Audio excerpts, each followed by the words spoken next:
All right, guys, so absolutely a wild clip here for y'all as the Trump administration is now saying the quiet part out loud when it comes to their plan to slash and burn Social Security. So here we have Trump's billionaire Commerce Secretary, Howard Lutnik, who's sitting down on a podcast with two fellow billionaires, the All In podcast here, and he basically tells old people that if the Social Security checks stop flowing, don't whine about it, don't cry, don't bitch and moan, because the only people who would do that are fraudsters. So let's go ahead and watch this clip.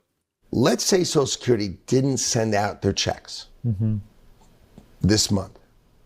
My mother-in-law, who's 94, she wouldn't call and complain. She just wouldn't. She'd think something got messed up and she'll get it next month. Yeah. A fraudster always makes the loudest noise, screaming, yelling, and complaining. Let's Okay, so a couple different things on that. First off, the reason, Howard, that your mother-in-law might not be so concerned about missing a monthly Social Security check is because, again, you are worth billions of dollars. Billions of dollars. Okay, so yeah, sure, for your mother-in-law, that might not be the biggest concern. But the problem here comes in the fact that a vast majority of Americans, shocking, believe it or not, don't have billionaire in-laws, right? That's kind of the core of the problem here, is that a vast majority of the country is living paycheck to paycheck, right? The problem is that we have 40% of the elderly in this country who are relying solely on Social Security checks. Now, keep in mind, these are not exorbitant checks. They're not getting $100,000 a year to live off of. We're talking about, like, in some cases, I guess around like $1,900 a month, which is a poverty wage. Right? That's something that you could barely be lucky to scrape by on. So we're talking about missing a month of that could completely destroy somebody's life. He's talking about your grandparents not being able to afford their prescription this month, not being able to afford rent this month. And he's saying it casually, laughing about it. And his reasoning is the only people who would possibly complain are the fraudsters, which is a second point to make about this, which is like, that doesn't even logically make any fucking sense. If you were conducting a large multi-$1,000 fraud on the Social Security Administration, and then 1 month you didn't get your check, you would be the quietest person, right? Fraudsters don't typically go complaining to the federal government about, hey, where's my money? I want to do more fraud. So even like from that perspective, the people who would be whining about it, in his words, the most would be the people who are suffering the most, right? So even just from that, it doesn't even make any sense logically. What is he talking about here? Now, obviously, the background of this is that we have had Trump and Elon and Howard and other guys in the administration, as well as other Republicans in the Senate and the House, who have been relentlessly attacking Social Security. Now, notice that they're doing this, not being honest about it and saying, we don't believe these programs should exist. Right? We want to cut these programs because we don't want them around, or we want them to be privatized and shipped off to Wall Street, or whatever the case may be. They're doing it under the justification, under the lie that there is some mass widespread fraud within Social Security. That, in the words of Elon and Trump, there are millions, if not tens of millions of people who are supposedly 150, 200 years old, who are fraudulently receiving these checks. Now, keep in mind, a huge bulk of that came from Elon Musk and his 20-year-old Doge staffers just straight up misunderstanding how the Social Security Administration's database works, and thinking that all of the ages on that database in the back end that they found were people who were collecting checks, which just was not true. It was immediately disproven. They still went on to completely to repeatedly lie about it over and over and over again. So there aren't tens of millions of dead people who are getting checks. It's just a lie. But the reason that they're pushing forward with this lie that they know is a lie is because they know that it would be deeply unpopular for the American people to see them openly and proudly cut Social Security, right? So they know they can't do it legitimately. They have to do it under the guise of, oh, we're just going after waste, fraud, and abuse, right? Now, we've also had some stories in terms of some of the consequences of this. So here we have, as pointed out by the Tennessee Holler. They say, hey, look, Doge found dead people on Social Security and cut off all their benefits. One problem, they are alive. So two different headlines here. Here's a dead person on Social Security in Seattle with plenty to say.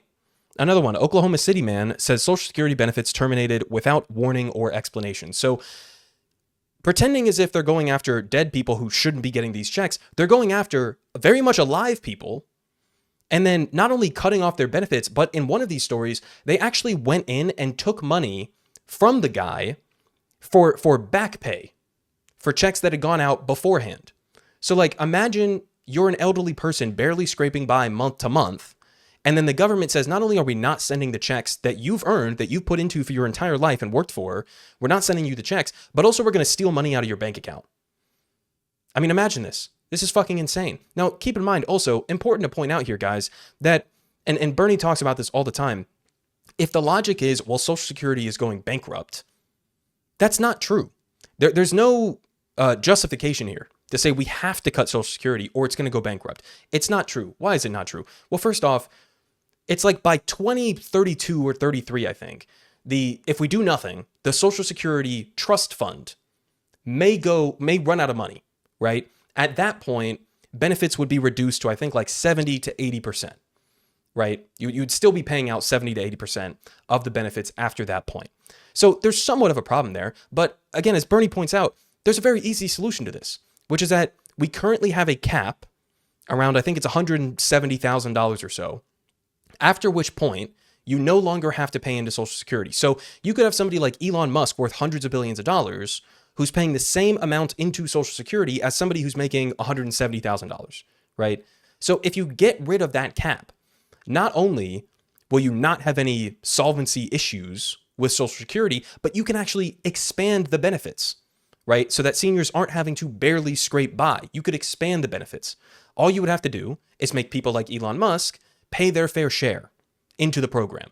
Obviously not something that Trump is going to be doing, but again, just to expose sort of the lie surrounding this program, which, as a reminder, is one of the most popular and successful programs in American history in terms of keeping people out of poverty. Now, it gets even more fucked up from here, because we also have this here, as pointed out by the Tennessee Holler. They say this has been exposed as a lie. The money was an annuity to kids of parents who died. So what is he talking about? Well, here we have Elon Musk quote tweeting the Doge account on Twitter. And basically they're trying to say that there are children who are fraudulently receiving Social Security checks. Elon says no more loans to babies or people who are too old to be alive, i.e. stolen Social Security numbers. So again, the fucked up part of this is that the babies or the kids that he's talking about who receive some payments from Social Security are kids who are legitimately getting that money because their parents have died. This is just a part of the functioning of Social Security, is that in some instances it goes to elderly people who have retired, sometimes people who are disabled, sometimes people whose parents have died. So now, not only are we stealing money out of the pockets of your grandparents, but we're also stealing money out of the pockets of orphaned children, apparently. So again, absolutely insane. And this is also coming finally with the backdrop here of Trump and Elon saying that they're going to be cutting thousands and thousands of jobs from Social Security. So this is also part of the plan if they can't get the direct cuts through under, again, the bullshit lie of cutting waste, fraud, and abuse. But they're also just trying to dismantle the program to make it so that if we cut enough jobs, close down enough centers, we get rid of the phone line, it'll become basically unusable. Or at some point, as we saw the warning a few weeks ago from the former Social Security commissioner, at some point the checks are just by default not going to go out because logistically the Social Security Administration cannot function. It can't run anymore because of these cuts. So the goal here is obvious. It's to either completely get rid of the program or to privatize it and to ship it off for the profits of Wall Street ghouls. And broadly, final point here, guys. I mean, listen, the Trump administration is telegraphing who they serve very clearly. It's not difficult to figure out, right? They're not doing this to save taxpayers' money. You can't say that at the same time as you're about to push through a multi-trillion-dollar hole into the debt and the deficit to give a tax break to billionaires and corporations, right? So it's not to save taxpayers' money. It's not to go after waste, fraud, and abuse, because we've exposed that as a lie multiple times now. It's not about that, okay? It is to, in a broad sense, beyond just Social Security, to dismantle the federal government so that there are no checks on the oligarch class in this country, and to slash programs for average working class people in order to offset some of the cost of tax breaks for billionaires and corporations. It is a full-blown hostile oligarchical takeover of the government that we are witnessing in real time right now. Politic guy has the best politic. Believe me, no one does it like him.